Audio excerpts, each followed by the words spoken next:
Boss आज कुछ ज्यादा ही पी गए थे। उन्होंने अपनी पत्नी को अपने कर्मचारी के साथ नाचने के लिए कहा ताकि उनका मनोरंजन हो। सेक्सी और लंबी बॉस की पत्नी मैक शुरू में थोड़ा संकोच कर रही थी, लेकिन बॉस ने खुद मैक का हाथ अपनी पत्नी की पीठ पर रख दिया और उन्हें कहा कि शर्माए नहीं, खुलकर नाचे। अपनी खूबसूरत पत्नी को अपने कर्मचारी के साथ नाचते देख बॉस के मन में आनंद की भावना थी। उन्होंने दोनों को नाचते रहने के लिए कहा और खुद समुद्र के किनारे हवा लेने और नशा उतारने चले गए। लेकिन जैसे ही बॉस गए, मैक ने खुद को आजाद छोड़ दिया। हल्की समुद्री हवा के बीच वो खुद को रोक नहीं पाया और बॉस की पत्नी को चूम लिया, जब तक कि दोनों लगभग गिरने न लगे। तब बॉस की पत्नी ने मैक को धक्का देकर दूर किया। ये याद आते ही कि बॉस पास में ही है, मैक जल्दी से ये देखने गया कि क्या वो सचमुच नशे में है। लेकिन 2 कदम चलने से पहले ही उसने देखा कि बॉस चट्टान के किनारे खड़ा है। शायद वहाँ की तेज हवा नशा उतारने में मदद कर रही थी। अचानक बॉस के पैरों के नीचे की मिट्टी ढीली हो गई, लेकिन सौभाग्य से उन्होंने एक पेड़ की जड़ पकड़ ली। मैक ने तुरंत मदद करने के बजाय नीचे बॉस की पत्नी की ओर देखा, जैसे उनकी इजाजत का इंतजार कर रहा हो। लेकिन जब उसने देखा कि बॉस की पत्नी डर से जड़ हो गई है, तो मैक तेजी से बॉस के पास पहुंचा और पूरी ताकत लगाकर उन्हें ऊपर खींच लिया। फिर वो और बॉस की पत्नी मिलकर बॉस को घर ले गए। बॉस को सुलाने के बाद मैक तुरंत जाने की तैयारी करने लगा, लेकिन अचानक दोनों ने एक दूसरे को चुपचाप गले लगाकर चूम लिया। उस पल उन्हें इस बात की परवाह नहीं थी कि बॉस अगले कमरे में है और वे बेफिक्र होकर एक दूसरे में खो गए। कुछ दिन पहले मैक एक नया रिटायर्ड सैनिक था। एक हादसे ने उसे गुस्सैल बॉस अली से मिलवाया। उसने न सिर्फ अली की गाड़ी को खाई से निकाला, बल्कि उसे घर तक छोड़ भी आया। इता में अली की पत्नी लॉरा ने उसे कुछ नकद पैसे दिए। मैक को लगा कि उनका कोई और संपर्क नहीं होगा, लेकिन अगले दिन सुबह अली खुद उसके पास आया। दरअसल शराब पीकर गाड़ी चलाने के कारण उसका लाइसेंस 1 साल के लिए रद्द हो गया था। मैक को मेहनती देखकर अली ने उसे अपना ड्राइवर बनने के लिए कहा। सेना से रिटायर होने के बाद नौकरी न होने और अली की आकर्षक पत्नी के कारण मैक ने ये नौकरी तुरंत स्वीकार कर ली।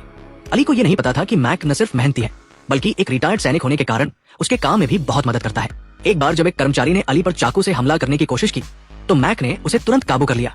इस तरह की हरकतों से अली मैक पर निर्भर होता गया, लेकिन उसे नहीं पता था कि एक नृत्य के दौरान मैक और उसकी पत्नी के बीच चुपके से प्यार पनप गया। अब सबके फोन की बैटरी कितनी है, कमेंट में बताएं। एक ही बैटरी प्रतिशत वाले दोस्त बन सकते हैं। गरीब लड़का अनजाने में बॉस की पत्नी से प्यार कर बैठा। दोनों को बॉस की मौजूदगी की परवाह नहीं थी और वे गोदाम में बेझिझक एक दूसरे के करीब आते थे। बॉस को इस बात का कोई अंदाजा नहीं था और वो मैक को भरोसेमंद कर्मचारी मानता रहा। उसने कंपनी के सारे काम मैक को सौंप दिए, लेकिन मैक बॉस की गैर मौजूदगी में उसके घर के पास जाता और दूर से खिड़की के जरिए लॉरा की खूबसूरती को निहारता। धीरे धीरे बॉस को कुछ गड़बड़ लगने लगी। उसकी पत्नी हाल ही में बार बार खिड़की की ओर देखती थी। शक होने पर उसने लैंप उठाया और बाहर देखने गया, लेकिन लॉरा चुपके से पीछे हट गई, क्योंकि मैक अंधेरे में उसका इंतजार कर रहा था। ये सब इतने सलीके से हो रहा था कि बॉस को कुछ पता नहीं चला। लेकिन एक दिन जब बॉस ने मैक को अपने साथ काम पर ले जाने को कहा, तो रास्ते में उसने अपनी पत्नी को संदिग्ध तरीके से कुछ करते देखा। उसने कुछ नहीं कहा, बल्कि मैक से चुपके से उसका पीछा करने को कहा ताकि पता चले कि वो क्या छिपा रही है। जल्द ही उसने देखा कि लॉरा गोदाम में गाड़ी ले गई, जिससे वो गुस्से से भर गया। आज माल आने का दिन नहीं था, तो लॉरा का वहां जाना जरूर कोई राज छिपा रहा था। वो गुस्से में गोदाम के ऑफिस में गया और लॉरा को बाहर खींच लाया। लॉरा रोते हुए घर की ओर भागी और उसका पति उसके पीछे गया। बहुत मारपीट के बाद लॉरा ने सच बता दिया। उसने बताया कि उसका मैनेजर के साथ कोई अफेयर नहीं था। वे दोनों मिलकर नकली बही खाता बना रहे थे और अली से माल की खरीद में ज्यादा पैसे लेकर उसे आपस में बांट लेते थे। ये कहकर उसने अपनी हिस्से की नकदी अली को दे दी। ये जानकर कि पत्नी ने धोखा नहीं दिया, अली ने राहत की सांस ली।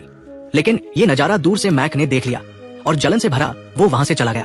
अगले दिन अली को अचानक बाहर जाना पड़ा और उसने मैक से उसे एयरपोर्ट छोड़ने को कहा। जब मैक गोदाम में सामान ठीक करने लौटा, तो पति की गैर मौजूदगी में लॉरा बेफिक्र हो गई। उसने मैक के लिए खाना बनाया, लेकिन मैक ने ठंडा रवैया दिखाया, जिससे लॉरा हैरान रह गई कि क्या उससे कोई गलती हो गई। हालांकि लॉरा जानती थी कि मैक नाराज है, लेकिन वो पति की गैर मौजूदगी का मौका नहीं छोड़ना चाहती थी। देर रात बारिश में वो मैक के घर पहुंची। गरीब लड़के के पास उसे ठुकराने का कोई कारण नहीं था। पूरी रात की मस्ती के बाद लॉरा तरोताजा दिख रही थी, लेकिन वो सीधे घर नहीं गई, क्योंकि पड़ोसियों के देखने से डर थी। उसने मैक से कहा कि वो उसे कार से घर छोड़ दे। उस बेफिक्र रात के बाद मैक भी बोल्ड हो गया और उसने लॉरा से अपने साथ भाग चलने को कहा, ये वादा करते हुए कि वो अपनी मेहनत से उसे हर सुख देगा। लेकिन लॉरा ने मना कर दिया, क्योंकि उस पर बहुत कर्ज था जिसे उसका पति चुका रहा था। भागने का मतलब था न कुछ हासिल करना और न कर्ज से छुटकारा। घर पहुंचकर मैक की बातें सोचते हुए लॉरा का मन उलझ गया। एक तरफ बिना प्यार का अमीर पति, दूसरी तरफ उसका प्यारा गरीब प्रेमी। वो समझ नहीं पाई कि क्या करे। अगले दिन लॉरा ने मैक को समुद्र किनारे बुलाया और प्यार के लिए एक बड़ा फैसला लिया, अपने पति को वहां बुलाकर उसकी हत्या करना, ताकि वो उसकी दौलत और प्यार दोनों पा सके। मैक ने इस विचार को ठुकराया नहीं, क्योंकि वह भी लॉरा से बेहद प्यार करता था। जल्द ही लॉरा ने एयरपोर्ट से अपने पति को लिया और बहाना बनाया कि वो उसे समुद्र किनारे कैंडललाइट डिनर पर ले जाना चाहती है। पति ने इसे प्यार समझकर मना नहीं किया। समुद्र तट पर पहुंचते ही मैक पहले से वहां मौजूद था। वे यहाँ अपने प्यार की जीत हासिल करना चाहते थे। लेकिन अचानक पति के कुछ शब्दों ने लॉरा को डरा दिया। क्या उनकी हत्या की योजना पकड़ी गई थी? दरअसल पति ने बताया कि उसे गंभीर बीमारी है और वो इसे छिपाए हुए था। अपनी आखिरी बातें कहने के बाद वो कार से शराब लेने गया, लेकिन तभी झाड़ियों से आवाज आई। मैक पीछे हट गया, लेकिन पति ने वहां कुछ अजीब देखा। जब लॉरा ने पूछा तो पता चला कि उसे झाड़ियों में मैक का लाइटर मिला था। अब मैक छिप नहीं सका और सामने आ गया। गुस्से में पति ने दोनों को भगा दिया और फिर कार में बैठकर खुदकुशी कर ली। इस तरह मैक और लॉरा एक साथ रहने लगे। इसके साथ ही कहानी खत्म हुई।